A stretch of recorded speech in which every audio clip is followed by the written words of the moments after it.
So I bought some Pokemon cards, and I got some things to say about them.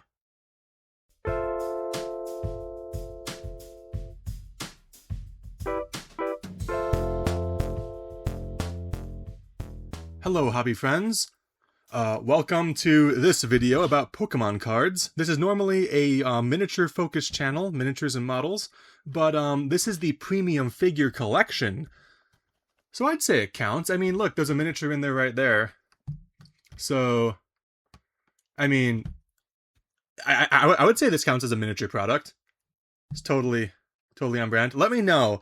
I'm not going to do it in this video, but let me know if you want to see me paint a dual Pokemon figure. That grass could definitely stand to be a bit more realistic. That's just my opinion. Anyway, I got some opinions on Pokemon cards. So first, a story with this product. So I went to Target, right? I went to Target. I was just going there, and I was like, oh, let me look at the trading card section.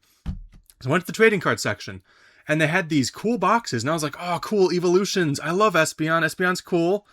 Sylveon's cool. I actually pulled an Espeon GX from a Sun and Moon pack like years ago, and that got me interested in the Pokemon TCG a little bit more, because I bought a pack just to try it out. My friend was into Pokemon, so I was like, let me try it out. I pulled Espeon GX, not this one, a different one.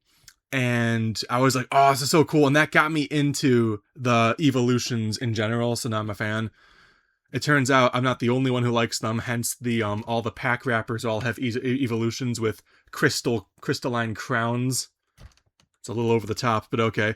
So I went there, and Target has a 2 per item limit, which is weird for packs, but for big boxes, I feel like for big boxes like this, it should be a 1 per limit. I mean, let's say you're buying let's say a parent's buying their like some big Pokemon boxes for their kids or their nephews or whatever, nieces, grandkids. If they're buying big boxes, wouldn't each kid want their own unique box? You know? Excuse me. I'm drinking some soda over here. I mean, to me, it just seems weird that someone would want to buy 2 of these. So I feel like the limit should be 1 per big box. That's just me. And funny enough, I actually, when I was walking around Target just a little bit more, I ended up passing a dude who, he did not have a happy look on his face. He was carrying 2 of this exact box. And I was like, why does that guy need 2 of them? I mean, it comes with the same promos. Also, after doing some research, I found out that there's a whole bunch of other products that come with these exact packs. So the only reason you'd buy 2 of this exact box is if you wanted 2 copies of each of the promos and the pin and the card sleeves and the figure. And like, why would a grown man need 2? Oh wait, it's a scalper. Yep. Gave me scalper vibes the moment I saw him, and I'm like, ugh. So, this was before Christmas, which is about 2 months ago. Just for a frame of reference, this is 2 months ago. I went back to Target like less than a week later, just doing Christmas shopping. No Pokemon cards in the entire store. I've visited a few times since then. I even went there today just to double check. Still no Pokemon cards in the entire store. 2 months later. This is crazy. This is... I mean, it's not just Pokemon. Magic the Gathering too. I actually found 1 Magic pack today. I was like, wow, I actually found Magic cards. Boop da boop. Here we go. I found a Magic pack. This was weird because normally these things come in these paper like envelopes. They used to come in blister packs where it had a paper backing and a plastic front. If anyone remembers those, like Hot Wheels cars come in blister packs. Warhammer used to come in blister packs back in the day. The pewter miniatures. Certain supplemental things for other miniatures come in blister packs, like Cromlech, which makes resin add-on bits, or sometimes full miniatures for your for your miniatures. You'd have to really be into miniatures to know what Cromlech is. I think it's Cromlech. I'm storing some sprues in it right now. Yep, Cromlech. Anyway, but yeah, this is weird. But like, I scanned the barcode, and it the automated system was like, yeah, you can buy it. And I was like, okay, it's like $7, and I'm like, what? I don't know if that's the play booster. But like 7 just seems a bit steep for a trading card pack, for like a normal pack. But then again, like, I haven't been collecting trading cards too much. Like the last For the last couple of years, I've only been buying like the occasional deck for something, and then, just larger products. So I haven't been buying packs. So maybe $7 is the current price for a pack nowadays. I don't know. Actually, no. I have been buying some Union Arena packs, and those are around $5. So yeah, I don't know. Play booster. I play booster in defense mode. Wait a minute. Face down defense mode. There we go. It could be any avatar. It could be Korra. It could be Aang. It could be Roku. You have no idea which avatar this is. Oh, it's Aang. Okay, I'm sorry. One thing I'd like to mention that I forgot about until reviewing the footage is that I did, before Christmas, I did go to a specialty card store that had a lot of interesting cards. Now, of course, they had the big ones like Yu-Gi-Oh!, Magic the Gathering, and of course, Pokemon. A lot of Pokemon. But I actually went there for Digimon cards and more specific to me, Union Arena cards, because that's the game I'm sort of getting into. Anyway, they had tons of Pokemon product. It was insane. They also had a Pokemon pack vending machine, as well as cases, like a whole giant case full of Pokemon singles that you could buy, as well as vintage cards, packs, and decks from other games. It was a pretty cool experience. They also had a framed fire alarm. So, that's cool. This was also about 2 months ago before Christmas, so I have no idea if all the Pokemon products sold there or not. But judging based on my local game store, which still has its Pokemon product, maybe they didn't sell out. It seems like it's mostly the big stores that were just out of cards. Anyway, so yeah. By the way, fun little story. So a while ago, and I'll post a picture of some Union Arena cards so you know what they look like. A while later, I was at Target looking for Union Arena cards, and I found 2 packs behind a whole bunch of Yu-Gi-Oh! Packs. And I was like, oh, sweet. But they were the kind where there's just an eyelet for the little metal rack thing to go through. So I was like, oh, crap, I have to take off all the Yu-Gi-Oh! Packs. I have to take off like $100 worth of Yu-Gi-Oh! Packs, or maybe $200, just to get to the 2 Union Arena packs back there. And they were Hunter x Hunter cards, and I was like, oh my god! Hunter x Hunter's one of my favorite anime. So, anyway, I went to grab them, and this guy comes up, and he's like, oh, he's like, oh, are they back there? And I'm like, oh, yeah. You also play Union Arena? Hunter x Hunter? And the guy looks at me, and he's like, oh, I thought they were Pokemon cards. I was like, no, they're Hunter x Hunter. And he's like, I kid you not. Right before he walks away, the guy says, live that Pokemon lifestyle. I'm not joking, he said that.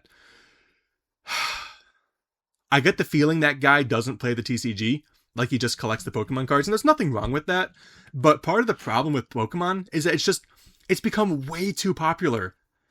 I believe this is because of influencers. I mostly heard this from other people online, but like, influencers during COVID or shortly after were opening Pokemon packs, and then there were all those incidents in like parking lots and stuff, and people fighting over Pokemon cards as if it's like Black Friday, but every day. I don't know.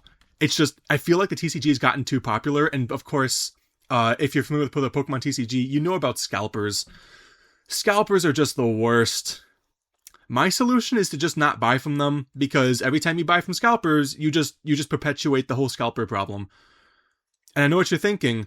Well, how else am I supposed to get my sweet, sweet 2-dimensional Pokemon goodness that comes in a nice 2.5 by 3.5 rectangle? Well, I got some alternatives for you. And that's mostly what this video is about. At least somewhat. So I got 3, let's see, I got a list of some alternatives here. Second-hand cards, other cards, and other kinds of merch. So first, let me just go through, let's see, actually, I don't know. Should I go through the second-hand cards? Yeah, why not? So the thing is, something I've noticed is that scalpers are, and not just scalpers, but people in general, it seems like, only want to buy the sealed product. No one wants to buy secondhand cards, which is interesting to me. Now, I'd like to point out that the secondhand cards I'm talking about are ones that have already had the money cards, as well as the cards that are good for the TCG. Those are separate. Like, just because a card's worth money doesn't mean it's good in-game. From what my friend told me, the Pokemon TCG players, the people who actually play the game, dislike it when one of the popular cards happens to also be good in the game, because all of a sudden their game piece becomes way more expensive because it's sought after by people who don't play the game. Sort of like how I think it was camera lens parts became more expensive after Star Wars, because then you could make a lightsaber out of vintage camera parts or something like that. Anyway, and of course, like, the camera collectors didn't like the Star Wars people infringing on their, like, photography hobby. I think that was what it, anyway.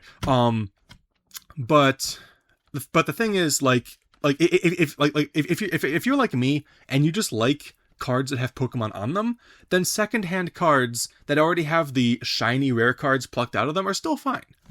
My only issue with Pokemon is that there are certain Pokemon I like, and then most of them I don't really care for all that much. And if it's a Pokemon that's not from the original generation, and it's also not one I don't like, I pretty much don't care about it whatsoever. I like any Pokemon from the OG original generation. I like at least half of them. The same thing goes for, like, the Digimon card game. If it's not a Digimon I like, I don't really care about it too much. So it's sort of like, I can open a bunch of packs, and even if I got cards worth money, I might not like them at all if I didn't like the Pokemon. Like, it's very much, which Pokemon is it? That determines whether I like it or not. Anyway, let me show you some of the second-hand Pokemon cards you can get. Okay, just let me get my Pokemon playmat out. This is actually the package it came in. It used to be part of a larger package, but I just sliced it off. It's not really meant for transport, but it does keep the dust off, which is nice. Haven't opened this in years. There we go. See, can I... There we go. That was super ungraceful. Okay, there we go. My only Pokemon playmat. But honestly, why would I want any other Pokemon playmat? I like this one a lot. Braixen's one of my favorite Pokemon, so I extra like this, but also it's got the whole green, red, blue thing going on. Oh, it looks so cool. Never played a game on this. Anyway, it's my first time actually using it for any kind of practical purpose. It is a little curling on that end. Anyway, okay. So, Pokemon cards, I have found the kind of secondhand Pokemon cards I'm talking about. First, let's mention these. I found these at Walmart. I'll throw up some pictures. Every time I see secondhand Pokemon cards, I try to take a picture. I bought these at Walmart. Walmart was fresh out of sealed packs, but on a shelf in the toy aisle in the back, they had a crap ton of these things. They had, like, a ton of these. They had not too many of the 25 card packs, but they had a bonanza, an absolute avalanche of these 20 card packs in the back. So this one does feel thicker. So I'll be opening these in a moment. But, like, I've also seen them at, like, Walgreens and Half Price Books, which is a secondhand bookstore. I went to one that's a bit out of my way a while ago, just because I was going somewhere else, and I was like, oh, let me stop at this one. I don't go here that often. And they had a bunch of secondhand Yu-Gi-Oh cards, as well as, like, cards from card games I'd never heard of, and I guess that's probably why they were there. Anyway, yeah, you can find these secondhand repackaged Pokemon cards in a lot of different places, like at like certain stores at the mall and whatever. And of course, scalpers, and not just scalpers, people in general just don't want these because they don't come with the money cards. I'm talking about your Rainbow Rares, and you know what? Let me show you a Rainbow Rare. I only have one Rainbow Rare card. I'm pulling it up. Boop, boop, boop. Here we go. I have one Rainbow Rare card, and it's only because I bought it off a friend for $5. It's not very good. Like, there's a common version that's probably like a few cents or something. I don't know. Maybe I'll put the price up on it, or you can look it up. But yeah, this is the only Rainbow Rare card I have. It's a trainer that's not very good. And it sort of sucks. I sort of feel bad for artists who draw art and then the art is put on a card that no one wants because the card doesn't have a good effect. It's like as if the text on the card is supposed to validate the artwork, but no, the artwork should I don't know. I mean, yes, like coming from Magic the Gathering, I tend to view cards like mechanically, like, oh, this card's awesome because it has a good effect or something. But after a while, I started to enjoy cards just for the artwork. And, of course, buying these packs, I'm mostly just hoping to get a Pokemon that I like. So there aren't really any money cards in here. And you know what? I feel like the average, like, unless you're playing the TCG, if you just collect the Pokemon cards because you like Pokemon in general, then it shouldn't matter if the card is, like, extended artwork or not. The art should be cool. You know, as long as you pull a Pokemon you like, it shouldn't matter how much money it's worth. But the fact that people are buying all the sealed product and are not, or maybe it's just scalpers, I don't know. And the fact that people aren't buying, the fact that, because like scalpers aren't buying them, scalpers are not buying these, but regular people, regular Pokemon fans are also not buying these. And I find that a little insulting, as it's almost as if people only care about the cards that are worth money. But if every card was worth like $5 or more, then it'd be impossible to play the game unless you like wanted to spend whatever 5 times 60 is for a deck. By the way, a friend of mine actually told me that someone won a major Pokemon tournament in the US with a deck that cost under $100. I told this to someone who knew nothing about the Pokemon TCG, and he was like, "What?" Because like, if you know anything about TCGs, you know how expensive the competitive decks can become. Anyway, I'm not competitive. But anyway, let's just open these up. I'll start with the 25 card one. By the way, if it weren't apparent, I like to go against the grain a bit when it comes to things. So the fact that people like to the fact that a lot of people like those extended artwork like EXs, GXs, and VMAXs and all that crap. I sort of want to like stuff that isn't those, just to go against the grain, just to be a contrarian. But also, I feel bad for all these kinds of cards. Like, here's a foil card. Guaranteed one foil in every pack, because this is probably the one foil in the pack. Heracross. It's a stag beetle. And then we got that. Ultra Ball. Okay, I like these water energies. So this is just me. I like cool look. I think they look cool. They're worth nothing, but I think they look cool. Boop-a-da-boop. Okay, I thought this one evolved into that one for a moment, because I'm like, well, the worm grows a shell. No, they're just separate cards. Cloyster's cool. I like Cloyster. Parasect, Magnemite, Cubone, Ekans. Okay, I like those. They're from the original generation. I don't care about the... Oh, actually, my sister likes this one. I'm going to pull that one aside. I love Vulpix. I actually already have this one in my binder. That guy's cute. Why not? Okay. Yep. These are not great cards.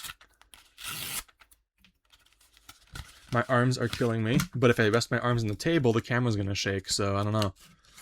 Oh my god. I've never seen this Pokemon before in my life. I just realized the camera's been zoomed out the whole time. Okay. I've never seen this Pokemon before in my life. And it's foil. It's not a super shiny foil. It's okay. But that is the cutest thing ever. Heck yeah. Lacey, don't know who you are. These probably came from a deck. I don't know. Absol, a Pokemon. I don't remember if I caught it in the game or not. Sir Viper, Ghastly. Another one? I got another one of these things. Okay. I have no idea what it is. Ice cream sandwich the Pokemon. I'm just kidding. It looks like a frozen treat, doesn't it? It's like Pikachu became what it ate. That evolves into something that evolves into Cloyster, right? Voltorb. Gotta be careful this card doesn't explode. Okay, don't care about that. Oh my god. A friend of mine had a Garbodor that just canceled all Pokemon effects, and he constantly beat me with it. Like when I was getting into Pokemon, I had a grass deck. I had a fire deck. My friend had a grass deck. All my Pokemon did double damage to my friend's Pokemon, and he kept beating me. His deck was just that good. Yeah, I'm picking these out. Oh, these two, one evolves into the other, so we'll save it for that. But yeah, I'm saving these purely based on whether I like the Pokemon or not. So I like these Pokemon, and also, Nest Ball. I don't remember pulling that one aside, but hey, you know what? I might try to collect all the different Pokeball cards. That would be fun. I already have a Pokeball themed collection video coming up with regards to miniature painting. But anyway, yeah. Yep, those are the cheap cards. I don't know about these. So I did open the Avatar The Last Airbender pack, but I forgot to record the audio, so it's probably for the best. I just ranted. I just word vomited a bunch. So yeah, here are the cards. Yeah. Okay, so I mentioned that there were going to be alternatives. So the first of the three alternatives was secondhand cards that already have the rare money cards pulled out. But again, I still got some pretty cool cards. I think, for pretty cheap. I actually do like these. They're blue, and like I just think the design looks cool. Water is nice. But yeah, cheap secondhand cards. Actually, you know what? Single cards that are no longer in standard. I actually looked up some of the. I'm missing two of the 8 evolution GXs. Not including alternate artworks or anything. I'm missing 2 of the 8 of them, and they're both like under $10. I'm gonna buy them sometime soon. But anyway, yeah, just secondhand cards are cheaper. The other option is to get other TCGs. So when I went to Target, there were 2 TCGs that both featured small cuddly creatures or furry animals, just like Pokemon, but they were both in stock. I think they were semi-cleared out, but they both had packs in them after Christmas or something like that. And one of them was Neopets, and the other was Digimon. So I just want to talk about Digimon just really quick. Hear me out. I'm not going to go into the whole game or anything. I just want to say some cool stuff about Digimon. So I do have a Digimon deck here.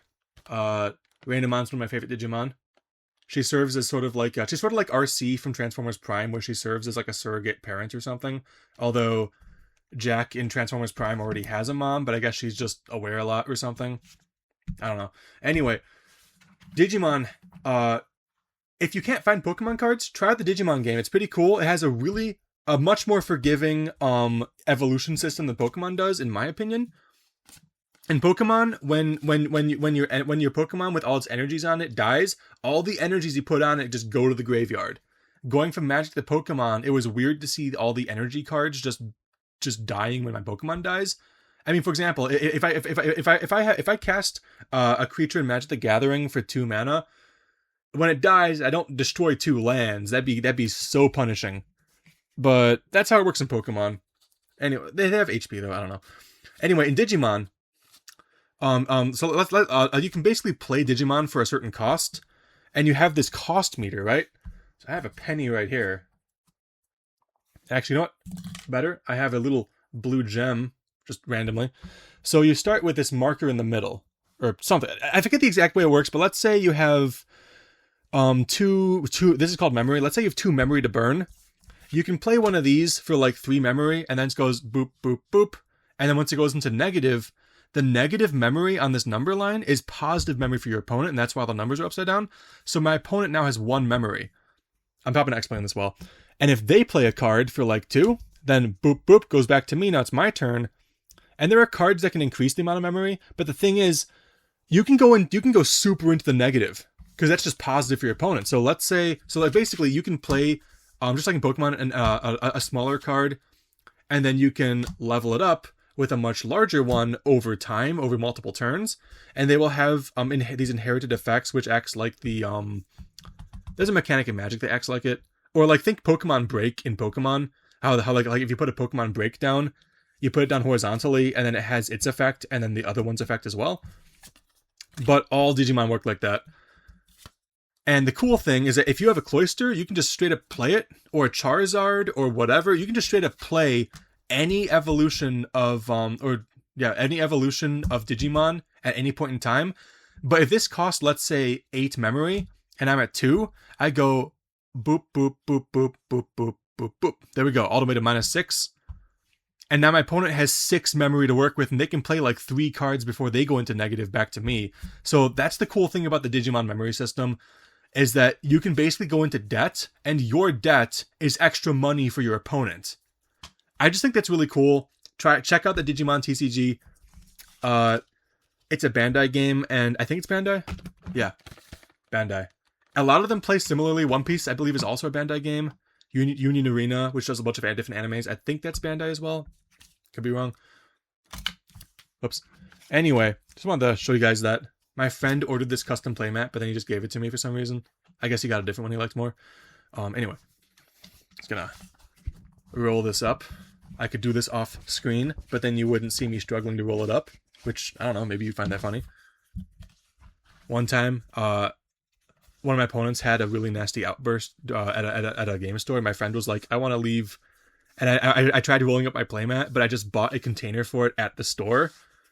And the playmat was like an extra like 20% wider than usual. So like I didn't realize I had to roll it tighter, and it wouldn't fit. So I had to like unroll it and re-roll it, because again, it's like The roll was thicker since it was a wider playmat. Anyway.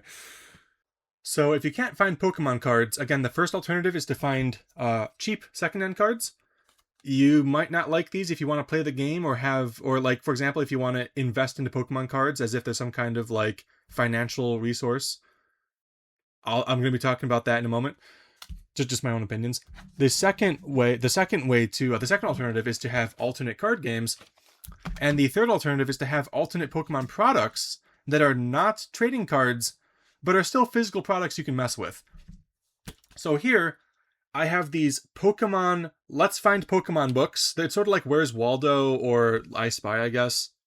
Where's Waldo's better. But these are, I got two of them here. I got 2nd gen and 3rd gen. And they have like a Pokedex in the front, which is really cool. Hard to fit the book on frame here. Oh, this is really nice. It has the name, the number, and it puts so many Pokemon on the same page. I really appreciate that. A lot of Pokedex, like book things, have all these stats I don't really care about. I just want to see the image, the number. I just want to see all the Pokemon. Just like I just love looking at this. It's cool. Excuse me. Burping from the soda. That's cool. So this one goes up to like 251. I didn't realize that the 2nd generation only had like 100 Pokemon. That's insane. And then of course this book has like, since it's Gen 3, it has a lot more Pokemon in it. Wait. Does it? Oh, that's crazy. Only goes to 160? Okay, I have to... Okay, now that is weird. I could have sworn... Okay, here we go. I guess I didn't want to have too many pages of the Pokedex in the front. But here we go. 161. So yeah, here's the second half. Oh my god. So it's like 5 pages of just Pokemon. Oh my god, I've got all the little forms down there. That's cool. I never got these forms in the game. Anyway. They have, these Where's Waldo books, they have all kinds of cool little things. By the way, does anyone know, how many games actually have, Ash's companion from the TV show in the game? Where it's like the same, because like, that's May, but with a green bandana, and I'm pretty sure the male character you can play as in like the old Pokemon Sapphire, Ruby, Emerald games, I'm pretty sure he had a red headband or something. Also, there's a size thing. Like, check out how big she is compared to Pichu here. Like May is. And then if you, like, flip right over here, look how big she is compared to Pichu now. Or substitute Pichu for Pikachu. Like, she's... Like, she just looks too small to me, you know? Anyway. But these have some really cool illustrations. Oh my god. Okay, I haven't seen this page yet. This is insane. In fact, I think I have... There we go. I just happen to have one of these on hand. I might have to use this as a bookmark now, because this is funny. The words are actually spiraling because it's Spinda. This is actually cute. I feel bad for the artist who had to draw all these. Maybe I wonder if they copy and pasted some of them. Anyway. Oh my god, guys, you have to see this. This one shoved this one. And they're like hopping, trying to keep their balance. That's really cute. Okay, yeah, these books are really cool because like the trading cards are cool, but once you open the cards, you know, once you open all the Pokemon cards, that's it.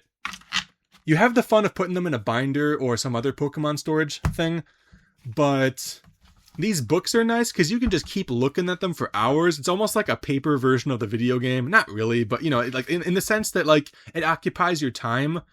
Oh, there's one hiding in the shack. That's cute. But like this kind of book occupies your time even after you've already purchased it. Whalmer watching. Oh my god. There's a game like it's like there's a Pokemon version of Labyrinth, I think. I don't know where the Spinda page is. I gotta bookmark it. Oh my god, where is it? You are going to watch me search for the Spinda page. Here it is. The home of Volcanicash. That's what it says. Fallarbertown. Okay. Anyway. And the other book is pretty much more of the same. But these are really cool books. They're very thin. I got them from Five Below. They look older than they are, I think. They're really cool. Why am I zoomed in? You can't see the full book when it's zoomed in like that. Red Gyarados appeared. But these are pretty cool. So that is one alternative you can get. They're probably not super sought after, but I don't know. I got them. Like this one says $3, and the other one doesn't have a price on it, but it's probably similar. The other product I want to show you guys are these. Oh my god! So these are Pokemon candy cigarettes. I'm not joking. These are Pokemon candy cigarettes. If you look at the ink, like Ash is way too dark. Like the blue looks black. The green is really dark. So is the green on his hat. But then the blue on the Pokemon logo up here is like way too light blue. Like it's supposed to be a darker blue, I think. Or like here, it's like a much darker blue. But on the Pokemon cigarettes, it's candy cigarettes. It's bubblegum. Much lighter blue. Anyway, hyperfixating. And I know these are cigarettes because it says with smoke effect. Show you guys. With smoke effect. Ash Ketchum, getting them when they're young. Getting them hooked. Oh my god. So, I just had to show this to you guys. I have a hobby knife here. A hobby knife in a Pokemon video. Isn't that fun? So I'm just gonna... Whoop. Cut this. I'm keeping the box, by the way, when I'm done here. I probably should have opened the top like a normal person, but it has these perforated lines. I don't know if you can see that. It has these perforations. I'm just cutting along these. My arms hurt so much. My shoulder muscles hurt so much from lifting my arms up off the table. Anyway, let's see what they look like. Oh my god. I thought they'd be all white. Oh my god. See if I can... Oh!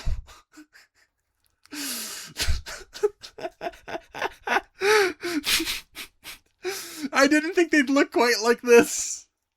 Okay, I'm gonna be honest, guys. I've never smoked a cigarette or anything like that, which is, I think, a good thing. Do you put this? I don't know which end you're supposed to put in your mouth. I think it's this end, right? That's like with the end of the filter, because I know the end of the cigarette like burns up, and then you have to like flick the rest, like flick the ashes off or something. Don't smoke. Do not smoke. It's a bad habit. I actually know. I've met a few people in my life who have smoked, and they'd be like, "Yeah, I wish I quit."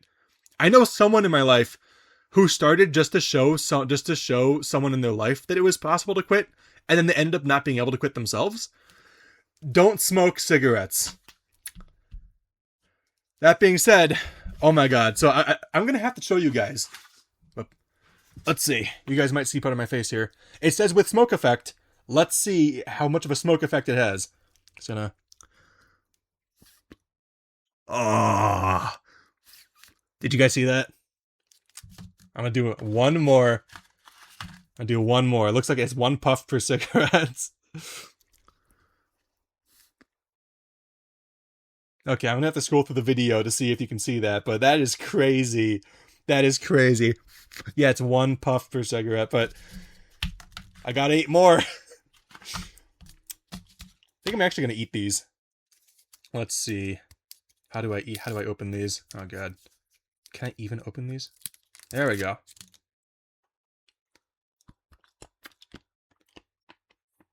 It's okay. Not great. Actually, you know what? It's not bad. It's not bad.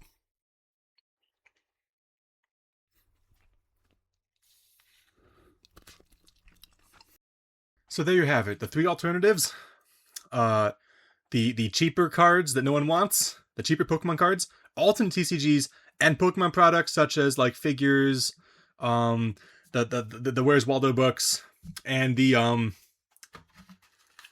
bubble gum that happens to look like a white stick with brown on one end.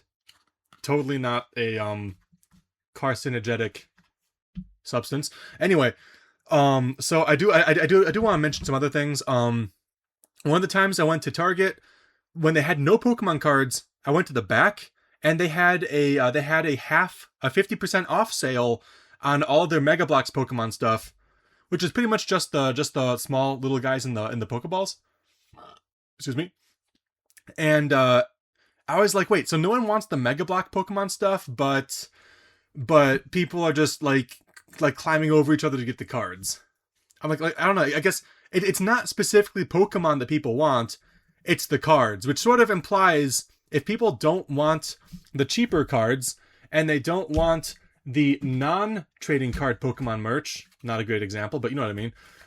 It's almost as if the only thing people want from the Pokemon TCG are the money cards. Like, hey, it's money cards or it's nothing. This was only $5 when I bought it. I think I looked it up and it was like $4. I don't know. It just comes across as like, I don't know how to explain the emotion. It's like disappointment and frustration and annoyance all rolled into one.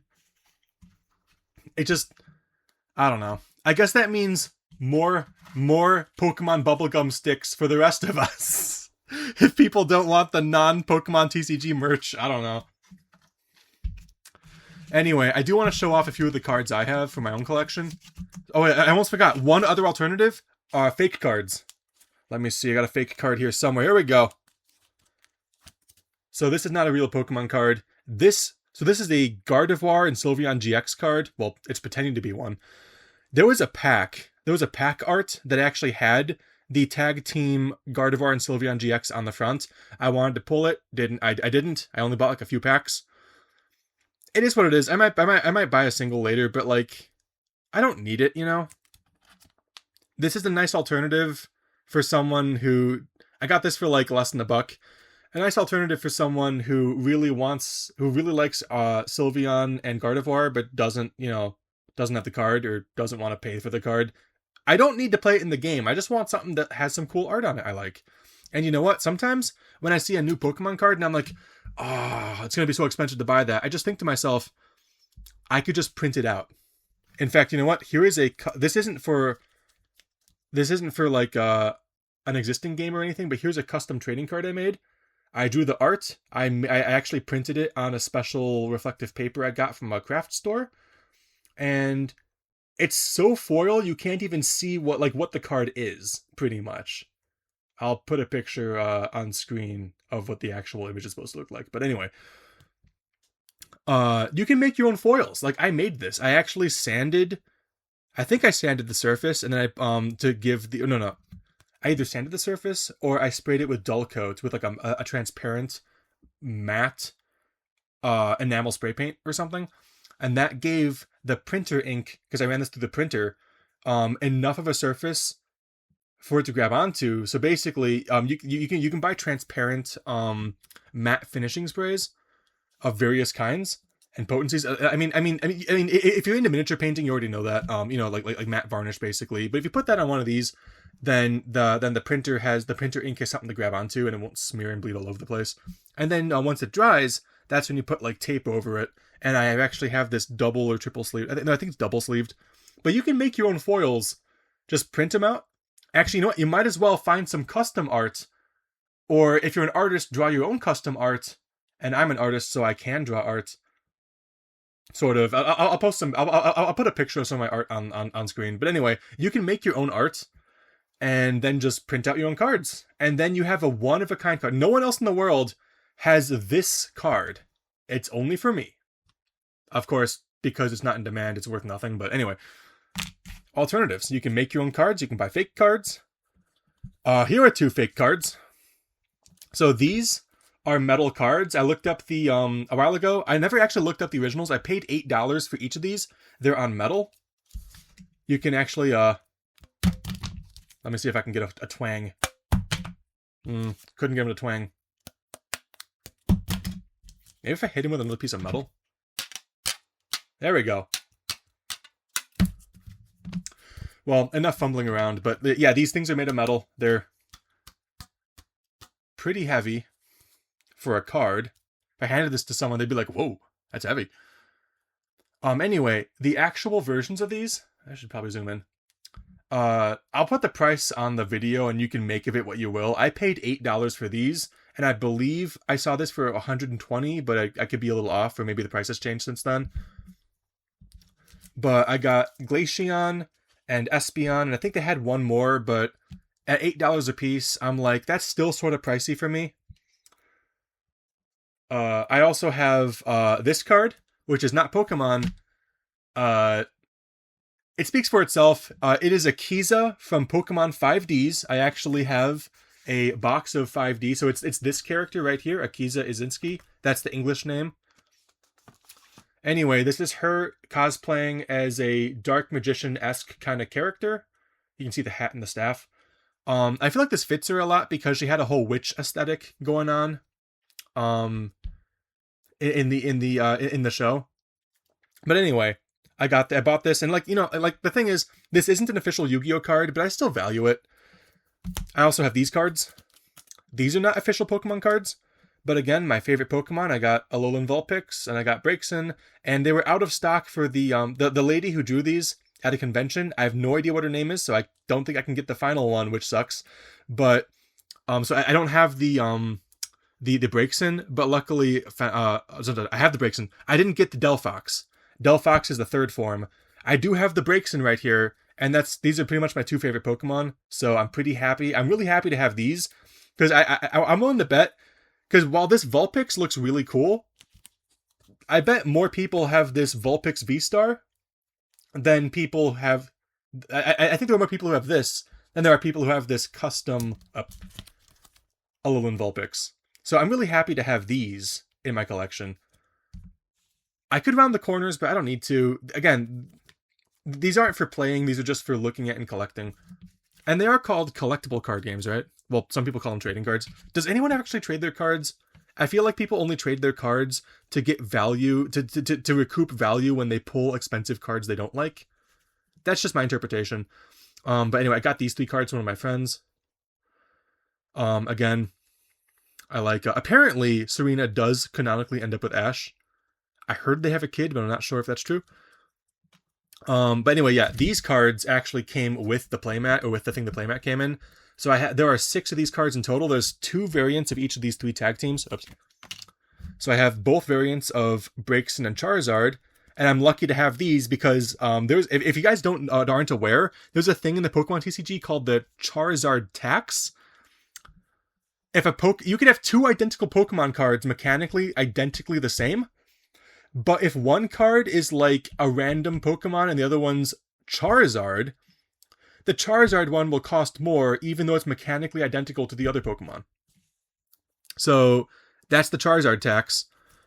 I have both versions of... I think there's a poster of this at one of the game stores I go to. I have both versions of the Blastoise and Piplup, and then I only have one of the Snivy and Venusaur, but I'm still happy to have most of them. I'm happy to have both versions with my favorite Pokemon on them. That's nice. Bunch of random other cards. But anyway, now I did mention earlier that it's not that I dislike people who only like the shiny cards. I like shiny cards too, but I like the ones that have the Pokemon I like on them, pretty much. But I also, again, I like the cards that aren't shiny, you know? So I sort of want to show you guys my Pokemon binder. I won't go through every single little thing.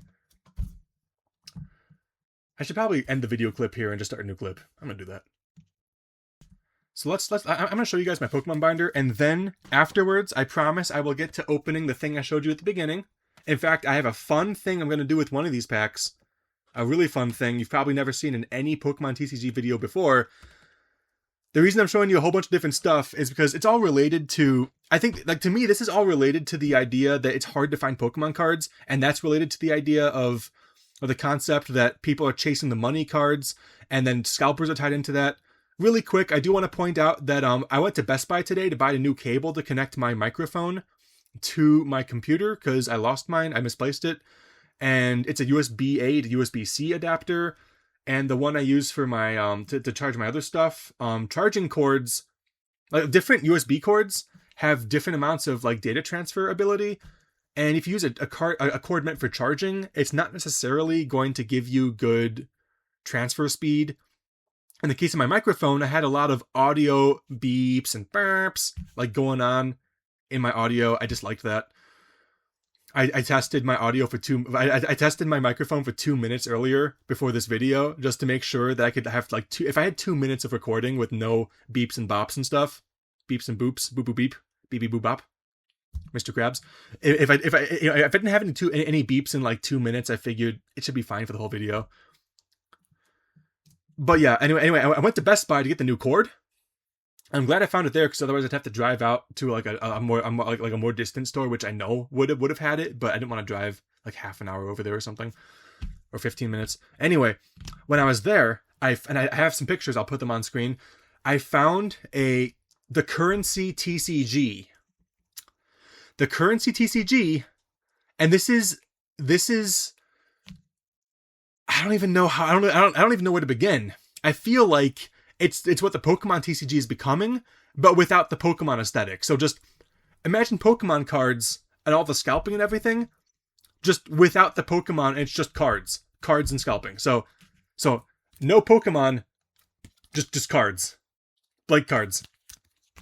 Anyway, in the corner it says something like "Look out for cards with redeemable tokens" or something like that, and I'm like, oh my god.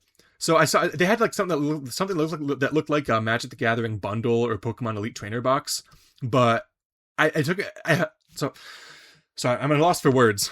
I looked at the picture when I got home, and I was like, $50 is pretty steep, because it's 8 packs and 5 cards per pack for these like virtual currency cards or something, and I was like, $50. Is more is like actually I think Magic and Pokemon are catching up to that, but that's a bit steep for 8 packs with 5 cards per pack. And then I realized, wait, that's for Lorcana. That's for Disney Lorcana. The actual price is to the side. It's $110 for these currency cards, and there was a pack up by the front that was like 35 or 36 or whatever. I sort of wish that the scalpers of all the Pokemon cards would just instead invest in the currency non-fungible token cards, or whatever they are, and then leave the rest of us good Pokemon collectors alone, you know? We don't need scalpers in this Pokemon hobby. We don't need... I only collect the cards for fun. I collect the Pokemon I like, and you'll see that in my binder in a moment. But we don't need scalpers over here. Scalpers can go over to the currency game and just scalp each other, okay? The scalpers can scalp each other. We don't need them. The best way to make sure scalpers don't get what they want is to not buy from them. I've shown you a bunch of alternatives that you can use to not buy from them. Nothing wrong with alternate TCGs, cheaper cards, art cards, which are not playable in the game but still fun. You can play the Pokemon TCG with cheap cards. Just make sure you could even have a format where you can only use cards like this. You know? Like I'm going to propose a custom card format right now. No extended artwork cards, only cards with the little rectangle at the top. I think that'd be an interesting format. I don't know enough about the Pokemon TCG to know if that'd be balanced or not. But anyway, let's get into my binder. So, as you can tell, Fennekin breaks in. I like him a lot. I colored... So, I'm going to show you these I can get one of these out. I'll show you these things. So Sharpie makes these oil-based paint markers, and if you leave the Sharpie vertical for like a week or something like that, all the white pigment sinks to the bottom, and all the transparent colored dye stays at the top. So as long as you don't pump the pen, again, these are like pumpable paint markers, or they have water-based and oil-based ones by Sharpie. I use the oil-based ones. So if you don't pump them after like a week of them standing with the tip upwards, then the white pigment will be at the back end of the pen, and all the colored ink will be all the ink and dye will be at the business end. And so I used that to color 2 of these Fennekin coins, because they're normally just silver. And so I colored it. It's not the best. If I did this now, I'd probably matte coat it, hit it with some transparent Tamiya paints or something, acrylics, and then gloss coat it afterwards. Let me know if you're interested in a Pokemon coin painting video. I'll throw up a picture of my other... I have painted 2 Pokemon coins, actually hand painted them, and they're really fun. If you have to know how to do gradients, but they're really fun. Let me know if you guys are interested in a Pokemon coin painting video, because I will do one of those. I've been thinking about buying a lot on eBay and maybe selling them. I don't know. This isn't the best paint job ever. I think I did gloss coat them. I'm not sure afterwards. But I'm really happy with the way they turned out, and I'm not redoing these. I don't think I'm going to paint any of the other ones I have in my binder here. Let me zoom out. You know what? I should get a stand. I wish I had a stand for my binder. Maybe I'll just hold it up. I don't know. You guys can probably see from here, right? Anyway. Yeah, these pages are meant for like collecting coins. As you can see, my binder is like falling apart, which is too bad. Oh wait, no, sorry. It's a different binder. So the box that this playmat came in and the promos came in. By the way, I actually got really lucky when I pulled like 5 out of the 6 of these things. Anyway, the box that these things came in, I actually cut the side of the box off and slipped it into the spine of one of my other binders. I'll show you a picture maybe later if I remember to put it in. I'll see this during video editing, so I'll take a picture and put it in. But anyway, I do like Ninetales. I like Alolan Ninetales, but I also like regular Vulpix and Ninetales. So Alolan Vulpix is one of my favorite cards. So here is this the. You know what? Let's see. Do I have it in my binder? There is a Vulpix. Here we go. Actually, you know what?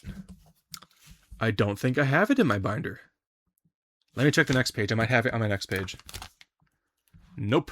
And as you can see, there are all my Fennekins and Braixens. Nope, don't see Charmeleon. So this Charmeleon, why is it in a sleeve? I don't know. This Charmeleon is from when I was a kid. It has the what I call the Lego effect, where it has all these little like Lego studs on it. I just think that's neat, and like these little translucent circles on the card match up with the little energy circles, with the energy symbols, and I just really appreciate that. I think that's really cool. Anyway, goodbye Charmeleon. I'll find another place for you, but we are putting. Wait, is this another? Ooh, shiny Charmeleon. Do I have 2 shiny Charmeleons? I guess my Charmeleons are getting stacked over each other. Well, I might as well continue the tradition and just put multiple artworks back to back so you can only see one. But anyway, let's get Vulpix in there. Oh yeah. Actually, you know what? I'm glad I bought those cheap Walmart cards because I got another Vulpix for my Vulpix page. Anyway, already showed you my Fennekin and Braixen page.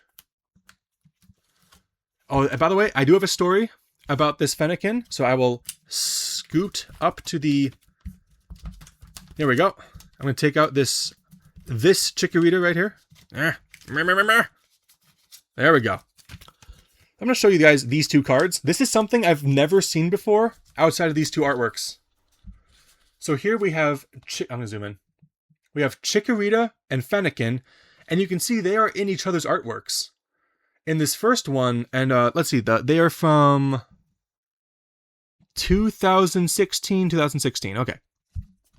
So this Chikorita is looking through a portal at Fennekin. Chikorita's in the forest, and Chikorita's in the city. Now, if you look at this card, they are both playing together, which is really cute. I love the storytelling in this. But if you look closely, you can see a bridge coming out of a tree, and there's roots growing all over this elevated highway and such, coming out of the curb of whatever that is. Oh my god. I don't know if the trees are just growing in the middle, but like the fact there's a bridge coming out of this tree, it makes me wonder if this portal kept expanding and now the forest and the city are dimensionally overlapping with each other. That's just my headcanon for it, but I think it's really cool. These are clearly linked to each other. They both have a city and a forest. One looks like before, one looks like after. Maybe the tree roots found a way to dimensionally go through the vines, but then what awoke the trees? Like the trees wouldn't just start growing just because there are portals nearby, right? I just think it's really cool. And this is the kind of stuff that your average Pokemon fan probably won't care about at all. But I think Chikorita's neat. I actually made a custom Chikorita for my friend. I'll post a picture on the video right now. Make of it what you will. But Fennekin's, again, it evolves into Braixen, which is my favorite Pokemon, so I like Fennekin a lot too. And yeah, this is just something really cool. I don't have any other Pokemon cards that do this kind of storytelling, but I just think it's a really cool thing. I had to mention it in my Pokemon card video. I wish more cards. I'll put this back when I get to the green page. There we go. No, not Chikorita. Torchic. Lots of chicks. Flying red birds and stuff. There's a break card. Charizard EX. I think I pulled that in a pack. I don't know. I like the Reggies a lot. Regirock. There we go. I pulled this, but I don't have a Lucario Oh, no, wait. Yeah, this is a Mega Lucario EX. I don't have a regular Lucario EX, so I can't play this card. That's my beef with the Mega EXs. You can't play them because like this is more rare than I think this is more rare than the regular EX, but the regular EX is already pretty darn rare. I mean, if I go back to Onyx, let's see, is Onyx a rare card? It's I can't tell. No, it actually looks like it's common. Okay, Regirock, I'm pretty sure is a rare card. My point is, like, I think Pokemon packs come with, like, 2 rare cards or something. Like, there was a video I watched once explaining it. There were rarity slots in a Pokemon pack. Let me see. Yes. So, this Regirock is a rare card. But it doesn't look like a rare card when you compare it to something like this. Because, I mean, the thing is, they both have... So I'm going to put them next to each other. As you can see, they both have a star. It's a bit harder to see the star on the shiny one, but they both have a star in the symbol, like down in the corners. They changed the side that the star was on, I guess. And I don't know. Like, even like despite the fact that this Regirock is a rare card, I don't think anyone cares about it. Most trading cards held almost no value. I have a friend, I mentioned this in my previous video. I have a friend who actually he threw away all of his magic bulk. I have separately, I have 2 friends, technically 3 friends, because 2 of them are brothers, but I have 3 friends who gave me all of their Yu-Gi-Oh cards because they're not good enough to be competitive anymore. If they sit down with a modern Yu-Gi-Oh player just for a casual game, they'll get smoked in like 2 turns. I've had that happen to me when I was falling out of Yu-Gi-Oh. It's not fun. But yeah, most Pokemon cards, I mean, just trading cards in general, most of them hold no value. And that's what weirds me out about people wanting all the sealed product. People want the sealed packs. They want to buy the Pokemon packs. By the way, the packs in this thing, I will get to the price in this thing, because this thing, I haven't even gone through the surface of this thing.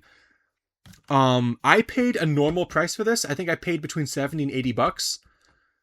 This thing, if I have found it for 170 on eBay from multiple sellers, obviously scalpers, that's more than double price. That's like $90 to $100 higher than what I paid for it.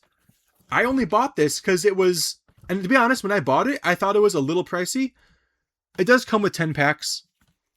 So if I subtract like 40, if the packs are $5 a piece, that's $50. So that's $20 for the promos, the figure, the whatever.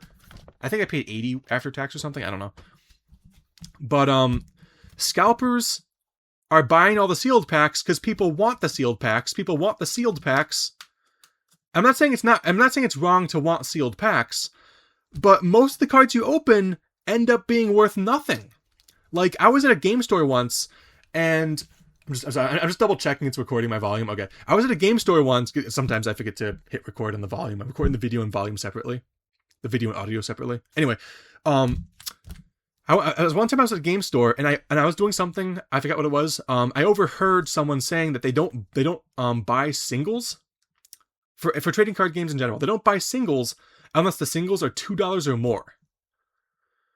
I'm pretty sure that Pot of Greed and Soul Ring cost less than $2 for the average copy. And those are both really good cards for their respective games. Pot of Greed, enough said, everyone knows what that does. Soul Ring is almost like Magic's equivalent. It doesn't draw you cards, but it costs 1 mana, and it generates 2. Similar to how Pot of Greed, you go down 1 card advantage, but then you get +2. So they're very similar, but one's for cards and one's for mana, which is like the casting resource in Magic.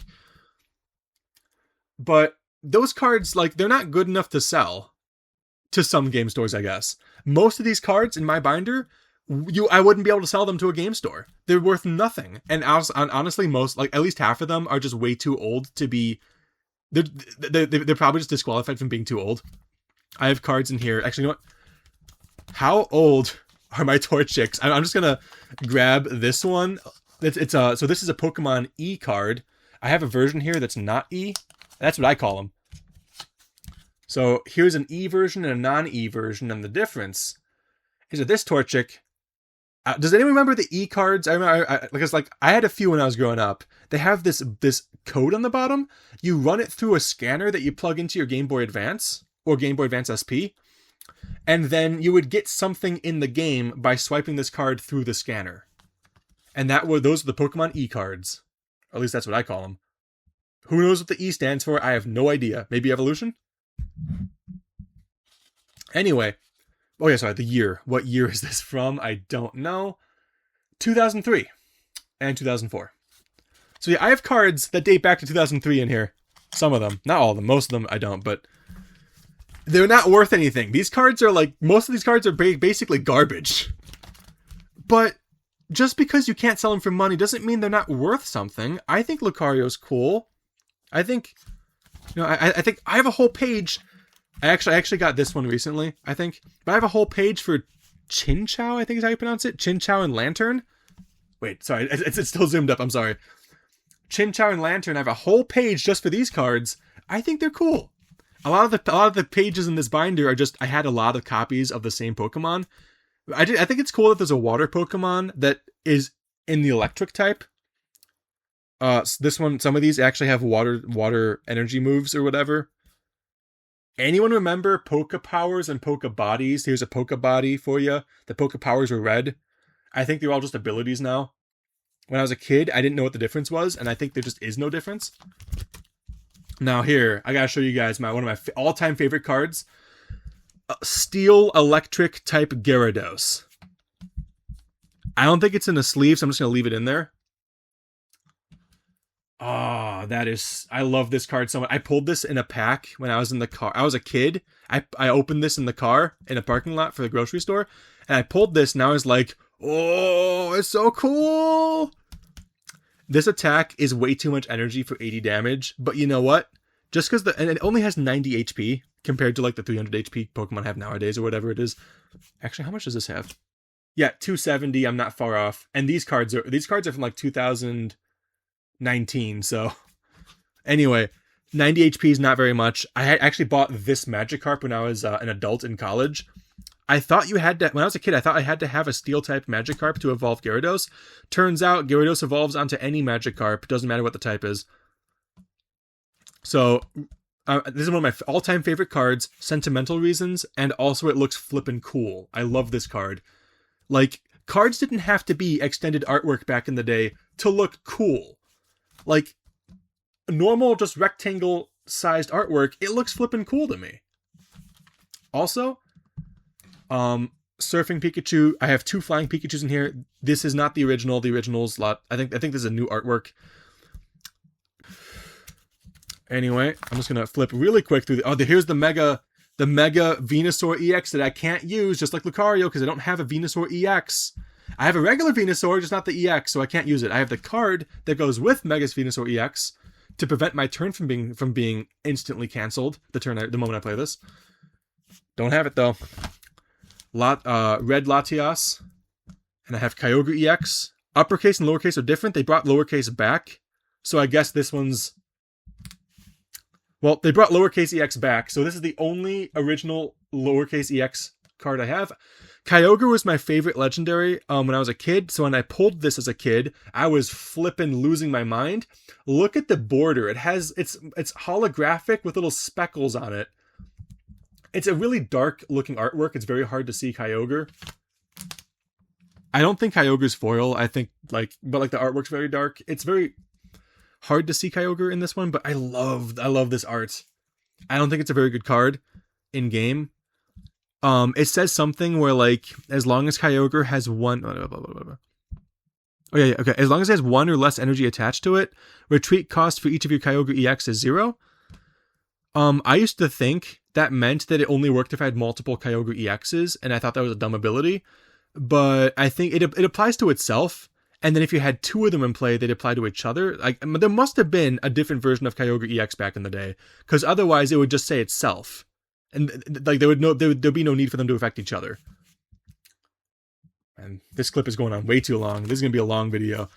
Oh, here we go, Cloisters. Oh boy, oh boy. Do I already have this one in here anywhere? No. Oh, Regice, sorry, you gotta leave. You're not a Cloister. I like this Regice a lot. I like the Reggies a lot. I think they're cool. Okay. I'm just, excuse me for a moment. Just gonna rearrange these cards. They're not sleeved. These are unsleeved Pokemon cards. I'm gonna put this down here. But yeah, again, like I have now added 3 cards to my binder from those crappy Walmart packs. Ooh, a silver bordered card. I don't really have any. Ooh, another E card. Boop-a-da-boop. Does anyone have E cards anymore? Let me know in the comments. For all those who collect Pokemon cards, I don't have any place for this. Oh wait, here we go. Got a spot in the corner. Boop-a-da-boop. Oh, I have spots right here. This is, I did pull out a lot of my Alolan Vulpixes and Ninetales because I wanted to make a deck, and now I've misplaced them all, so I don't know where they are. They're somewhere. I should probably put some of, you know what? Wait. Where is it? Oh, yeah. Really quick, let's just pop these in. Wait, that's the same one that's over there. Oh, no, it's different. Never mind. Okay. I already had these, so they don't count. But I've added 3 cards to my binder so far, and now I have a more complete-looking binder. I swear I'm going to get to opening the Pokemon packs in a moment. I apologize if I've lost. Well, actually, if you stopped watching, I don't have to apologize to you because you're not here. Awesome.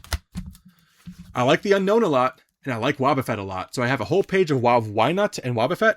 When I was a kid, I had these 3 Wynuts, which all have the same baby evolution Pokepower, which basically lets you evolve Wobbuffet onto Wynut, even though Wobbuffet himself or herself. I think the female version has lipstick, but that might just be the specific Wobbuffet. I don't know. You can tell what gender certain Pokemon are based on certain details. Like for example, Ash's Pikachu is male because the female Pikachus have a little heart shape indentation on the end of their tail. Anyway, I actually, some of the insect Pokemon are larger when they're female to mimic the actual insects in real life. I think that's neat. Anyway, I had 1 Wobbuffet and 3 Wynuts, but Wobbuffet can just be played by themselves. And when you play Wobbuffet onto Wynut, it says remove all damage counters from Wynut. But like, why would you do that? I guess the advantage is if you want one of these attacks in play, and then when you draw into Wobbuffet, you want to play Wobbuffet on. But why wouldn't you just play Wobbuffet to begin with? I don't know. It seems like a weird... You don't need these to play Wobbuffet, so I don't know what the ability is, what the point is. Have Wobbuffet break. Just really quick. The break Pokemon goes on top of your normal Pokemon. So like this is what I'm talking about. So this Pokemon would have right back at you the attack. It would have the Psychic Assault attack and the Bide Barricade ability. So this is a cool gimmick Pokemon had for a while. I think it's really cool. I wish they brought it back. Magic the Gathering has a version called Meld where they go side by side, but they actually make a vertical card. So like this would be the top half of the card. This would be the bottom half, you know? Cardfight Vanguard had one called Union, I think. I'm not sure. Latios, not Latias. Oh yeah, I love this Alakazam. That's a nice Alakazam. I used to have an original Alakazam. I have a Pokemon binder full of original cards. Probably not that many. From when I was a kid, and it's been missing since I was in grade school. So I haven't seen it in almost 2 decades. Or maybe, no. I think it is 2 decades. Yeah, I just haven't seen it. It might be water damage for all I know. Eevees. Oops. Eevees, and I started making a page of this thing. Cinchino, I can't pronounce that. I started making a whole page of this because I pulled a bunch, and then when I saw some at a store, I bought some as like 50-cent or $1 singles. I think they were 50 cents. So I have a whole page of them, and I think they're cool. And I have 2 of the foils I pulled, I think.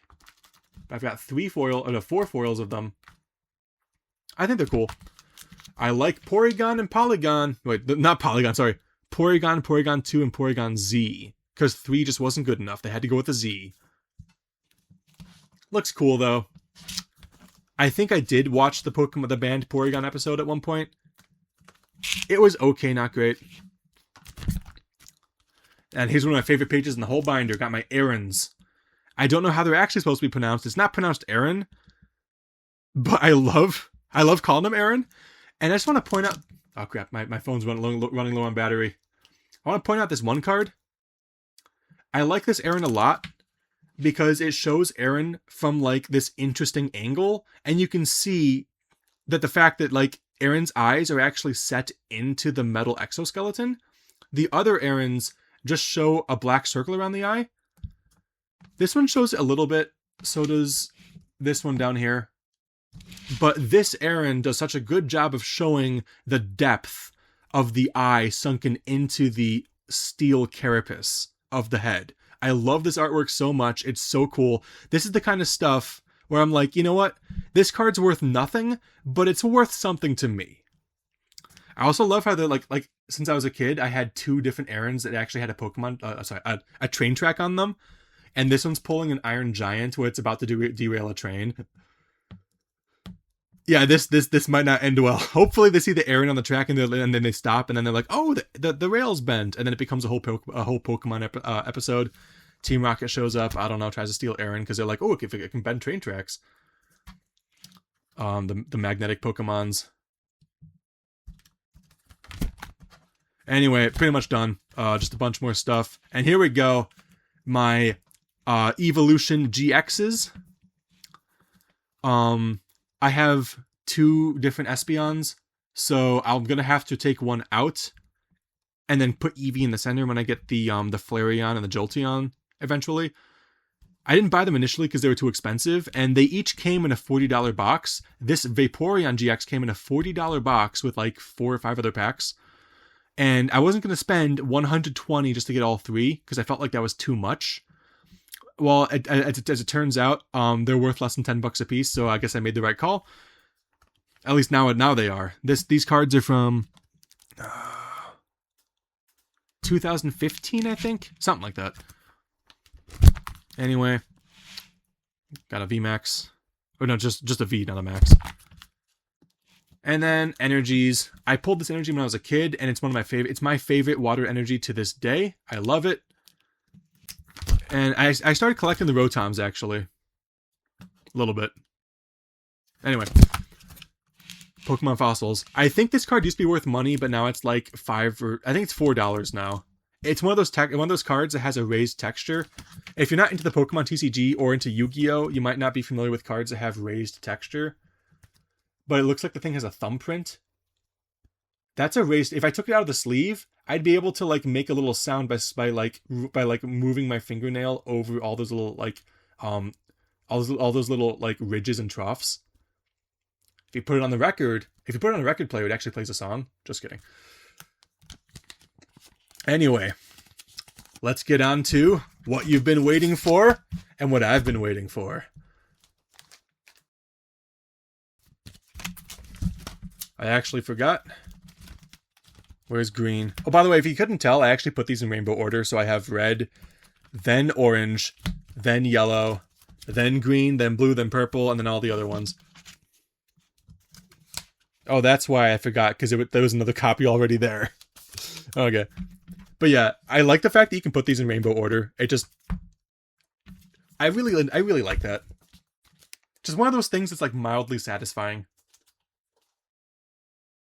Okay. I think you guys have waited long enough. It's time to unbox this. Now, first I do want to open it, but I don't want to damage the sides for a reason I'll show you guys later. Let me see, how am I going to open this? I know. Let's see. Bottom's the same as the top, so I'm just going to do... There we go. And then we'll just drag it. I apologize for the camera shaking. There we go. And now, let's just cut it over here. Oh, yeah. And we'll just rip this side. There we go. So see some light being cast in there. Normally it's in shadow. Now it's in light.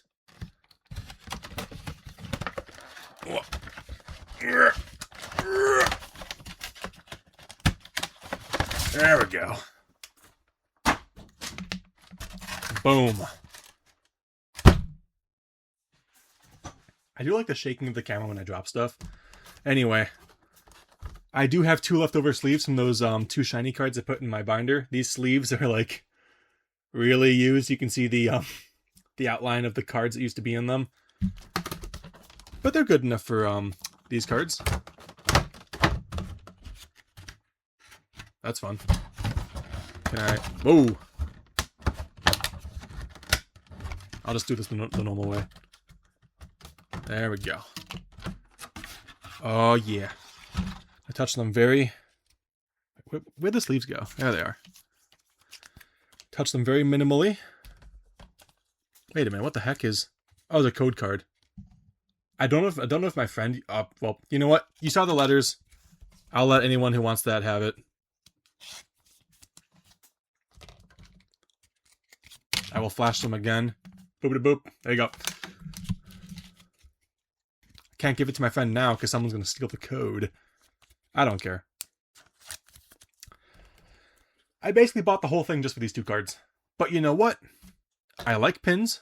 I like pins. This is nice. Ah, so cute.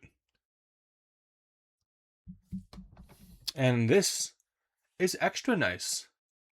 I will have to paint these. Actually, you know what? Oh, yeah. The yellow details on I'm sorry. I'm sorry, I forgot the name, Umbreon. It's only part of my favorite set of Pokemon that I totally forgot the name of. I always forget the name of Vaporeon. I don't know why, except for now. But anytime someone says you can just say psh, like psh. Anyway, but the various details on this thing are inset. So if you actually look at this thing, there are grooves between the yellow and black details, which means if I prime this and repaint it, I will be able to pick out where all the yellow stuff used to be without having to guess, which is very nice. I would have guessed where it was with a reference, but the fact that I don't have to is very nice. I will be cutting these off the base if I ever repaint these. So again, let me know if you want to see that. And the card sleeves aren't too bad. These sleeves are known for peeling when you shuffle them. Unless you pile shuffle. But if you shuffle normally, like if you just take the 2 halves of the deck and just... Sleeves let you do that. Yeah, these will peel it from the edges, but the sleeves look really nice. So I might just save them to just, like, I can't put these in my binder, obviously, but...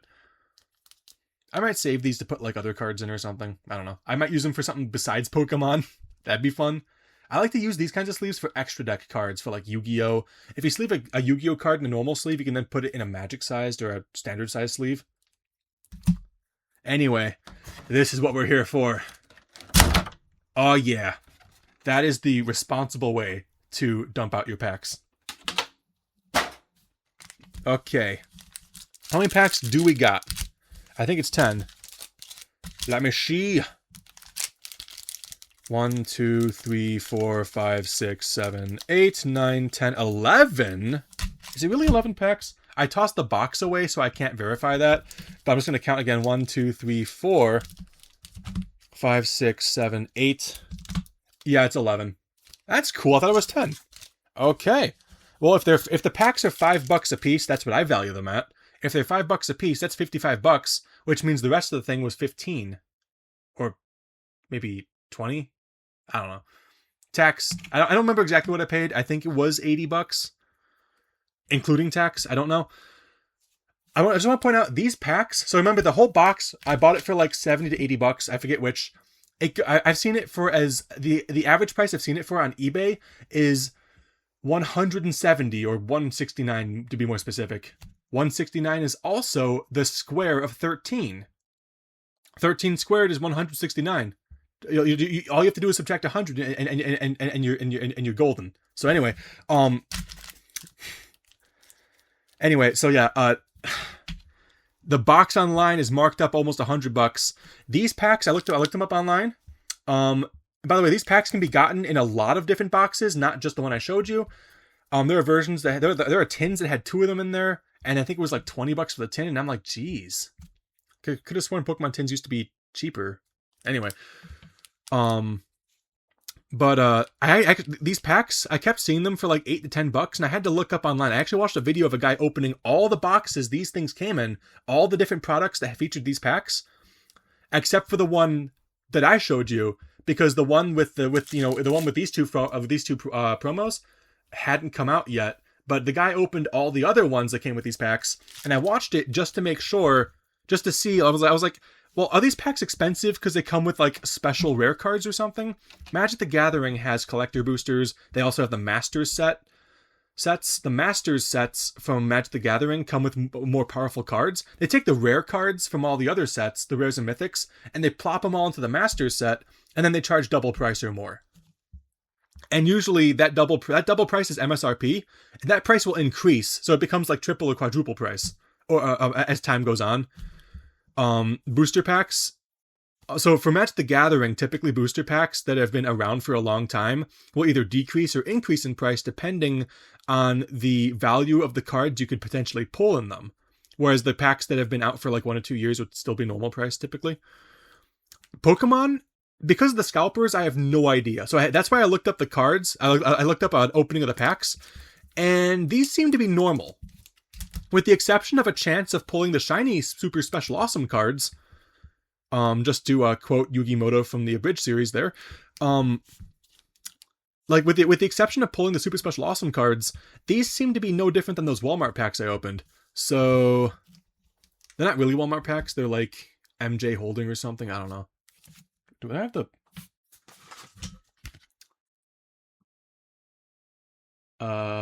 MJ Holding Company? I only know that because I read the back of this before the video.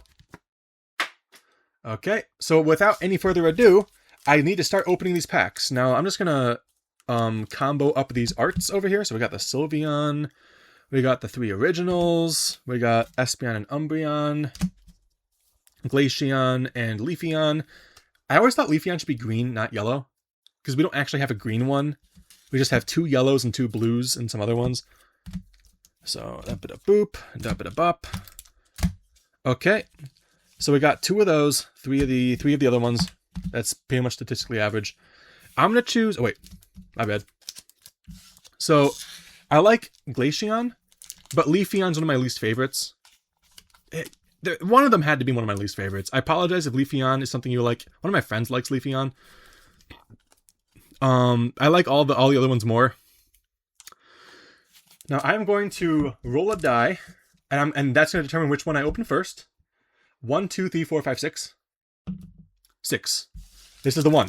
I have selected this to be the one because Leafeon's my least favorite, and I rolled a 6, which meant this was 5 and 6. So fate has decided, my own preferences and fate have decided that this is the one I open. Now to open this, I'm gonna need a tool. Let's get this out of the way. There we go. I'm gonna need a tool because I'm not great at opening packs. No, not this tool. No, not this tool. Should I drill it open? Nah, I'm just kidding. I'm going to use this tool. Oh, no, wait, you're right. I can't use this tool. Here we go. This one's bigger. Yes. This is the tool I will be using to open the pack. Now, you might be wondering, why do I need a saw to open the pack? Well, that's because I'm going to open it in the middle. Yes. Oh, yes. I'm going to be sawing this pack of Pokemon cards in half on screen right now. And I'm not going to speed up the footage so you get to watch every agonizing stroke of the saw as I open this pack of Pokemon cards. I'm going to have to lower the volume in editing because I'm talking too loud. My heart rate has increased right now. It shouldn't. Oh my god. Now let's see. I want to cut below the picture line. So where is a Pokemon card? For reference. Padisect. My phone's telling... I recorded my phone. My phone's telling me I'm low on memory. I'm also I'm low on battery and low on memory, so that's fun. So feeling the bottom of the card, the I thought the picture was more of it. So on Magic cards, the picture takes up more space than the it does in a Pokemon card. And on Yu-Gi-Oh cards, it's even more space than that. So that's fun. Do I have a Yu-Gi-Oh card for reference? Yes, I do. Give me the card. So you can see the image shrinks when you go from Yu-Gi-Oh to Magic the Pokemon. Anyway. So it's I can just cut it right in half. Okay. By the way, you might be thinking, but what if you buy a super special awesome? What if there's a super special awesome card in the pack? You don't want to saw the evolution in half. From what I've seen online, these are just normal packs. And the likelihood of all the cards in this pack being worth the amount of money this pack costs is very slim. If I've seen videos of people opening packs where they pay X amount of money for a pack, they pull a card worth 80% of X and they call it a win. And I'm like, that's not a win. Even if you sell the card, you've still lost money. So yeah, statistically, this pack is worth nothing. Which is why it bothers me so much that people are willing to bend over backwards and pay expensive scalper prices for packs whose cards are worth nothing after they open them. It is beyond me. I don't agree with most people who open Pokemon packs or trading card packs in general. I'm just gonna start sawing. Oh yeah. The camera's shaking, so I apologize for that. You know what? This is taking longer than I thought. I might actually have to speed up the footage.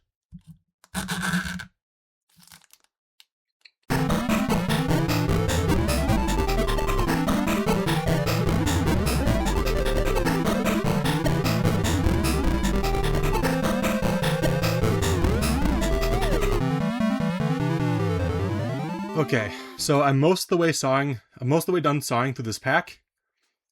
Yes, I am actually most of the way done sawing through this pack. The saw is still hot. It's still warm from all the friction of me sawing through this. I found out that if I just hold it in my hand, it's easier to saw through. I think the jostling of the cards and the pack wrapper make it even more difficult to saw through, but I'm going to finish the rest of it at normal speed.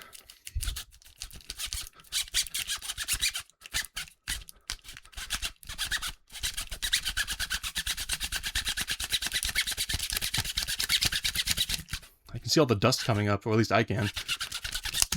Oh yeah. I accidentally went at an angle. That's okay. I'll tape them together when I'm done. It'll be like Blue Eyes White Dragon from episode 1 or 2 of Yu-Gi-Oh! Okay, you guys ready? You guys ready to see which cards I opened? By the way, this is the only pack I'm going to saw in half. The rest are going to be fine. Keep in mind, whether I get an expensive card in here or not, I chose this pack with Roll the Die and my least favorite evolution. So this pack was half chosen by me, half chosen by fate. This is the pack that I was destined to saw in half. If you believe in destiny. Okay, I'm a little nervous. I've never opened a pack like this before. There we go. So I got Slowpoke. I'll just do this. I got Hippopotamus, the Pokemon. I got an Eevee. I'll probably get another one, and if I don't, I'll put it in my binder with the tape on it. It's funny. Spritzy, another double E Pokemon at the end. Cypher Maniac's Code Breaking. I actually know how to computer program, so it sort of hurts me that I cut that one in half. Heatran, like how the saw is hot right now from me cutting the cards in half. By the way, these are covered in dust from all the paper I saw through. Oh god, I think there might be a foil in here. Oh no. Oh no. Rescue board.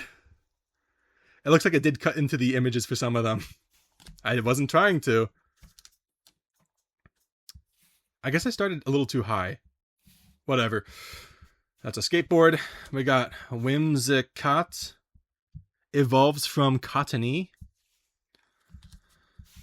Oh no. Oh no. Oh, you know what? Oh, thank goodness it's a Pokemon I don't care about. Never mind. Guys, I picked the one pack that came with a raised foil EX. I was hoping this would be a garbage rare, and that I'd be like, oh yeah, see guys, I lost nothing. Well, my fear came true. It's not that much of a fear. I would have been extra sad if it was an evolution. It's not an evolution. Is this worth more than the evolution promos? I don't know. I'll put the price on screen. I don't know. I got another foil and a water energy, but I pulled this exact water energy earlier, so I'm fine. At least the energy I have the regular version. It's too bad I cut this one in half, but hey, what can you do? I chose it fair and square. Let me find the bottom to it really quick. There it is. Let me put these back together. The code card's ripped in. You know what? I will show you guys the code card. So this, that is a J, in case you were wondering. This is the code card of the pack that I sawed in half with a plastic saw. Well, I call it a plastic saw. It's really just a hobby saw. I usually use it in plastic. My hobby saw. So yeah. Well, at least it's a Pokemon I don't care about. Let's see. Do I have a Charcadet? Nope. It does have the crystal things on top, so it's too bad. It could have looked nice with my other crystal Pokemon, but whatevs. It'll still look nice in my binder when I put Scotch tape on it. Or maybe, let me know. Should I put Scotch tape on it or not? I'm gonna put it in this sleeve right now. Oh crap! I've never put a cut in half card in a sleeve before. This is a new one for me. I'll just get the dust off of this thing. There we go. You know what? Doesn't look that bad in a card sleeve. Only thing is, I can do that. Oh, it has a rainbow on the border. Aww. Too bad I cut it in half. Okay. So, I'm just going to I'll open one more pack on screen. The normal way. Whoops. Normally I try to open just the top and slide them out, but this is fine too. This is another one of these Glaceon and Leafeons. Another Spritzy, that thing, that one, Boop-a-da-boop. This one looks cool. It's ancient. Glass Trumpet, Noctom, ba-ba-da-ba. Okay, you know what? I'm glad I didn't cut this one in half because I think she looks cool. Is that a she? Eyelashes mean it's a girl. I'm just kidding. But yeah, she looks like an Akatsuki member from Naruto. That's cool. I actually like that card. So I'm glad I didn't cut that one in half. And I'll do the last one of the Glaceon and Leafeons. Here we go. Now that is how you open a pack, guys. You get your finger in to wedge it open. And then you can get your... This is how I normally open packs. Boom. See? Pack is undestroyed. I don't know why that matters. And then really quick. Boop-a-doop-a-doop-a-doop-a-doop. Don't... Whoop. Friends, yay. Boop-a-doop-a-doop-a-doop-a-doop-a-doop. See, this is what I was expecting. Just like one foil and then that's it. I got two foils. The normal foils are less shiny. It looks like the cards I bought from Walmart were also pulled from these packs because the energy matches and this pattern matches. I'll open the rest of them off screen. So guys, I've opened all the packs. And I think I got lucky, maybe, because I ended up pulling 4 more of these raised foil cards. The very next pack I opened off screen was this, I'm going to zoom in a little bit, this Vaporeon EX, and I am so happy this wasn't the one that was cut in half. I did find out how much this is worth, and I'll say that in a moment, but so apparently there are, I don't know about these two, but I do have like 2 common versions of this Techno Radar. It looks very techno-y. I love those little red dots that appear in the corner there, in the side, from certain angles. That's really cool. I like that. These 2 characters look cool. Discard special energy from each opponent's... Oh, that sounds good. That's like non-basic lands for you Magic players. A little bit. Shuffle your hand into your deck, then draw 7 cards. Sounds good. You can use this card only if your opponent's active Pokemon is poisoned. Wait, doesn't that sound like it's bad then? Hmm. It's a supporter, so I don't see the benefit. Just sounds like it's a worse version of Professor's Research. Let me see. Professor's Research. Discard your hand. Okay. The advantage is that you shuffle your hand back into your deck.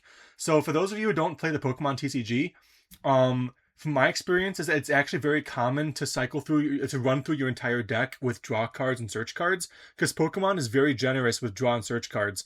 Keep in mind that one of the cards I pulled from my Walmart pack is this Ultra Ball, and So basically, you discard 2 cards and you search your deck for any Pokemon and put it in your hand. So you can search your deck for one of these, or you can search your deck for anything, any Pokemon, put it in your hand. You have to discard 2 cards. But again, you draw so many cards. Discard your hand, draw 2 cards. Excuse me. That is the soda talking right there. But yeah, you could easily end up with like at one time I searched out every single basic energy out of my whole deck. And then I was like, what do I do now? Or other times you can search stuff out, but there's no point because you already have 2 Pokemon with all the energies attached to them, and then there's nothing more you can do. That's just all you need sometimes. I don't know if I'm explaining it super well, but Pokemon deck engines are very interesting. It's very different from any other because you can draw so many cards and search out so many things. Building a Pokemon deck is different than building a deck in any other TCG in my experience. Anyway, talking about the Professor's Research, there are multiple different researchers. We got Professor Sycamore, Professor Oak, and Professor Elm. I don't know which series this guy's from, but I know both these guys. This is original. This is X and Y, I think. I like Pokemon X and Y. It's probably my favorite Pokemon series. But yeah, I also got Regigigas. It's an uncommon, but I think it's cool. Fun thing. This one foil I sawed in half. I got the same exact one. Oh crap. Okay, so sorry. Yes, I know it's low power. So yeah, my phone's video cut out because I maxed out my phone's memory, but I transferred all the video files for this video off, so I should have enough space for the rest of this video. So this foil that I pulled in my sawed in half pack, I also pulled a normal version, so that's cool. There we go. These things are so weird. Anyway, so let's see. I went over Regigigas. I went over the professors. Where are the professors? Here they are. Here are all the generic foils I pulled. These are like the lesser. You almost can't even tell that they're foil. It's really hard to tell. And then just a few cards I like. I just love this one. Like instead of a Jigglypuff, it's called a Screamtail. I just think that's really funny. In fact, let's put it with the cards I really like. Anyway, so yeah, I'm actually pretty glad I didn't saw this one in half. So now I have, where are they? All 3 of these. These are like special promo versions, so I guess the pack versions of Umbreon and Espeon would look different. I did also pull a bunch more evolutions. I'm gonna zoom in a little bit. I got 2 more Vaporeons and a Jolteon. I wish I'd gotten a Flareon too to complete the trio, but I can probably buy that. I don't think they're that expensive. I can probably buy one. This box really wanted me to have Vaporeons, But I did get, 6 evolutions total, so that's cool. I like that. So getting back to this card, I looked it up on TCG Player Online because I found a lot of cards. I found a lot of versions that were worth like $19 to $23, but then all the other ones were like more than that, and I was like, what is the price? So I went on TCG Player, the TCG Player website, because I think that has like the normal price that cards are going for these days. TCG Player, during the recording of this video, said this card is going for $90. Going for $90. I sawed a $90 card in half. Whoops. I mean, I don't know what to say. But I did pull this thing. I haven't looked this up yet, so let me look this up really quick. Okay, so I just looked it up. This card, this super fancy gold card, that has embossed texture. I can feel the image. Like it has raised, I don't, no, it's, no, sorry, it doesn't have raised foil. It doesn't have that raised etching, foil ribs, whatever, but I can feel each of these little segments. So this super fancy rainbow gold card, it's called a hyper rare, and apparently it is worth $5.50. Yep. But the one I cut in half was the $90 card. To be honest, this actually does look cooler. I don't like the way this looks. I'll probably just trade this, or I don't know. Next time I see the TCG people, because like sometimes when I attend miniature painting night at my local game store, Pokemon TCG people are there a bit earlier, and sometimes we see them. I'm gonna see if any of them want to buy this off of me or something. I don't want this card. I don't care about it. If it was a Pokemon I liked, but like I feel like it's an ugly shade of yellow. I don't know. That's just me. If it was a Pokemon I liked, though, maybe. I don't know. Anyway, that this is another card I cut in half, but the one I cut in half was the non-foil. This is the foil version. I don't know if the sleeve is getting in the way. It's sort of hard to tell, but it is foil, so that's cool. I sleeved all these ones. Like these ones seem more foil than the other foils. I pulled both of these back to back. Well, I think they were like this. So one is everything but the image is foil, and this one only the image and the outer edge is foil. So Pokemon does that, where they do either the image or everything but the image is foil. That's fun. But they came back to back in the same pack. I thought that was fun. The energy cards. I didn't get any. Oh, I got fighting. Okay. Got to make the rainbow.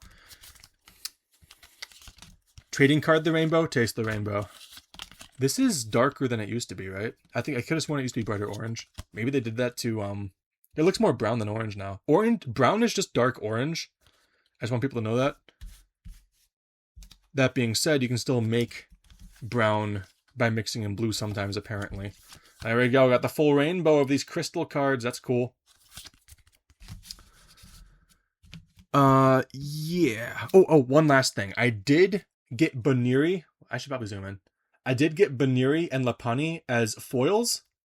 The lesser foils, I guess. But I think they're cool, so I'm happy with that. So I did get a lot of cool stuff in these boxes. If I hadn't sawed this card in half, I could have sold it and made my money back. Made more than my money back. This card is worth more than what I paid for the entire box. Again, without scalping, I bought it at Target for like around 80-ish bucks, I want to say. But you know what?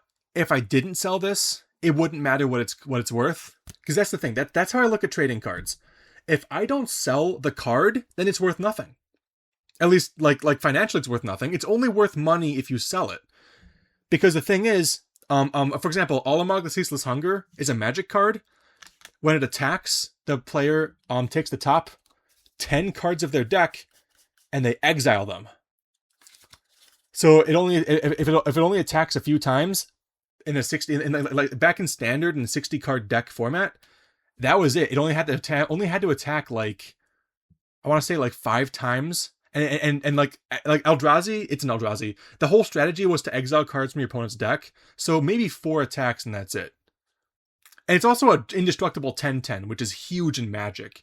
So it was $50 when it was in standard, like years and years ago. I want to say 2014, 2015, something like that. Anyway, Olimog the Ceaseless Hunger was $50, but when it rotated out of standard, it was worth $25. So my point is, like, if you pulled the $50 card, but then you waited until it was out of standard and then sold Olimog, you would have only gotten $25 for it. So my point is, the cards are only worth money when you sell them, which might seem obvious, but like it weirds me out when people are like, "Oh, I made my money back." And I know this example is sort of going against my whole point, which was like the average pack doesn't come with anything good. This is literally the one card that would have proved me wrong. If I had gotten any other card, my example would have been a lot better. Of like, oh yeah, I sawed this thing in half, or something like that. Actually, there was a foil I sawed in half. What was it? I don't know. Oh, it's the final of I don't have the final evolution of Dusclops. Wait. This is my first copy of Dusk Noir. It's too bad I sawed it in half. But anyway, yeah, I know my opinion is contrary to the vast majority, it's like 99% of card collectors. They're just rectangular pieces of paper, and sometimes they have fancy foils and colors printed on them. It's just, if I didn't saw this in half, and I just never sold it and never played it in a game, which I don't play the TCG, I just collect the cards. I used to play it. I almost got into it, and then COVID hit. And so I didn't get into the Pokemon TCG, and I think it's going to stay that way. But because keep in mind, if I hadn't sawed that pack in half, I would have still pulled this card. The cards, it's not like the cards are random until you open it. When you shuffle your deck in a trading card game, the card order is set in stone. It's random. Yes, you randomly shuffle the cards, but when you finish shuffling, for example, if I shuffle these cards and then Goldeen happens to be on top, it doesn't matter what happens. Goldeen is the top card when I'm done shuffling it. Or like, for example, what's the top card here? Rescue Board. So the top card will always be Rescue Board. The thing is, if I shuffle it, I just don't know what the top card is. Before you open a pack, you don't know what the top card of that pack, you don't know what's in the pack until you open it. But what's in the pack is what's in the pack, whether you know it's in the pack or not. So anyway, this is a weird way of looking at things I have, where, like, for example, if it rains, I'm like, oh yeah, there's a 100% chance of rain that day because it rained. If it doesn't rain, that means there was a 0% chance of it raining because it didn't rain. That's just how I look at things. I know that's not how everyone else looks at things. I'm the kind of person who thinks that 1 divided by 0 is infinity, because if you have a rectangle with an area of 1, as the width of the rectangle approaches 0 and the area stays 1, the height will approach infinity. If you graph it out. I can't prove that, but like, that's just what makes sense to me. Anyway, so yeah, I know that my way of looking at things is not the common way of looking at things, but this card, if I hadn't sawed it in half, I would not have gotten the $90 back, because I probably would not have sold it. I just don't really sell my cards, to be honest. I bought it mostly for the promos, for the card sleeves. I think the card sleeves are cool. The pin is cool. If I had bought a different box, if I had not pulled this and I still sawed the pack in half, and let's say I pulled nothing, like, how is that different than sawing this card in half? Just because someone's willing to pay $90 for this doesn't mean that it's actually worth that much, at least in my eyes. I do think it has a really cool rainbow border. It's the only card I pulled from here that has a rainbow colored border. I do feel a little bad, but I can still look at it. Like for example, Blue Eyes White Dragon was never played by what's his name, something Moto, from Yugi's grandpa from the original Yu-Gi-Oh series. He never played Blue Eyes White Dragon. The reason Yugi's grandpa loved Blue Eyes White Dragon is because it was given to him by his friend. That's why he loved the card so much. And like Yugi even says, "Grandpa, even if that card was a common card, you would still love it." And he's like, "Yes, I would, Yugi." And I'm like, yeah, you know what? I still like the card whether it's sawed in half or not. I think it's cool. It doesn't have a sentimental value to it, but this is the card. This is the $90 card I sawed in half in this video. And that has value to me, because I think it's funny. I can now officially say I sawed I sawed in half not cut in half, sawed in half with a saw, a $90 card. I can say that now. And now I look forward to the reactions of all my friends when I tell them that I sawed a $90 Pokemon card in half. Next time I go to Magic, I'm going to Magic the Gathering this upcoming Monday. And I can't wait that I will bring this card with me and show it off to people. In fact, you know what? Being able to show this card off to people and tell them I sawed it in half, and then I flex it like this to prove it, or it's already sawed in half, so I don't mind touching it with my fingers. Being able to do this, it's like a guillotine now. the reactions on people's faces is worth me sawing this in half. Keep in mind, I did not lose $90 because I did not pay $90. I paid $70 to $80. And I got all these other cards. So I didn't lose $90 because I didn't pay $90.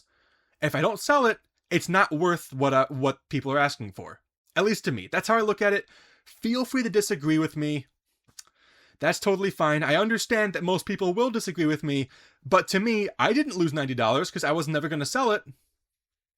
I didn't pay $90 for this, and the joy of me telling people the story and me being able to share this with you on YouTube, this is worth my while. I love this. Is, you know what? I'm actually sort of happy I saw this in half now because it's really funny. It's really fun. It would have been. I was actually expecting to saw like some crappy cards in half. I apologize. No, I actually like this card. I apologize to anyone who drew the artworks for all the cards that are worth like only like 10 to 20 cents. Oh, the only Eevee I pulled was this one. That's too bad. I have a bunch of Eevees in my binder. It's fine. Anyway, I think that's it. That's pretty much everything I have to say on this. While editing this video, I was at a local hobby shop building some Gundam models with some buddies, and I was telling them about this whole Pokemon card thing, and one of them mentioned that in Japan, and this is just what I heard from them, apparently in Japan, certain card stores will actually open the packs for you right after you purchase them. Considering that scalpers pretty much only go after sealed product, this would pretty much solve the whole scalper issue. I've also heard of this happening in the US with pre-releases, with the sealed product where they have like some kind of box or something with like 4 or 5 packs, and then they open that. I'm not sure if they open all the packs, but they at least open that so you can't resell the pre-release kit. That's what I've heard. Not sure if it's true, but that would definitely solve the scalper problem, at least with the product at local game stores and such. Also, one thing I want to mention, I have a friend group with like 3 other people, so it's the 4 of us, and we've been friends for years. I've known 2 of the guys since high school, one of them since middle school. Anyway, we play D&D together, we also do Magic the Gathering Commander together. Recently, we actually played a cube. I'll put a picture up, I guess. Playing a Magic the Gathering cube is very interesting, I'll talk about it some other time. But basically, one time we're doing D&D, and we're having that preamble ramble kind of thing to just to take that term from the Trapped Into Plastic podcast, and we're just talking about stuff, and I find out the 3 of them have gotten into the Pokemon trading card game virtually on a phone app, and I'm like, and then I basically sat there and like listened to them talk about all of the Pokemon cards as if I don't collect Pokemon cards. And it felt like I was an outsider to my own hobby. Now, it's not their fault. One of them recently explained to me that apparently every day you can open 2 packs for free. So that's basically $8 worth of product that the guy can open, and it itches his pack cracking itch. So that's fine. But it's a bit like being a One Piece fan and hearing your friends have finally gotten into watching One Piece, and you're like, oh sweet. And then, nope, it's the live action version. And I have stuff to say about that, but not here. But yeah, it feels weird. It feels like I'm an outsider to the thing that I like to do. So I just thought I'd mention that. They're all wonderful, awesome guys. It's just, sometimes things like that happen. It's Pokemon. It's a Pokemon card story, so I thought I'd put it in here. Back to the rest of the video. I'm really happy with the evolutions I got. And, so this is the one Pokemon card video I want to make. The one Pokemon card video. I don't plan on making another one. Well, I'm glad the pin has 2 little things, so it doesn't wobble around. But yeah, this is the one Pokemon video I plan on making. I'm going to get back to doing miniature and modeling stuff in the future. I do want to do some Gundam stuff in the future, Gundam models. Some more terrain videos, some more miniature painting. Let me know if you want to see me paint this thing. At least I'll get something out of this box. I got a bunch of stuff out of this box. I got a lot of cool stuff out of this box. So let me know, what you think, or not. Up to you. If you made it to the end of the video, thank you so much for watching. It means a lot to me. Feel free to roast me in the comments. I probably deserve it. And I'll see you next time. Have a good one.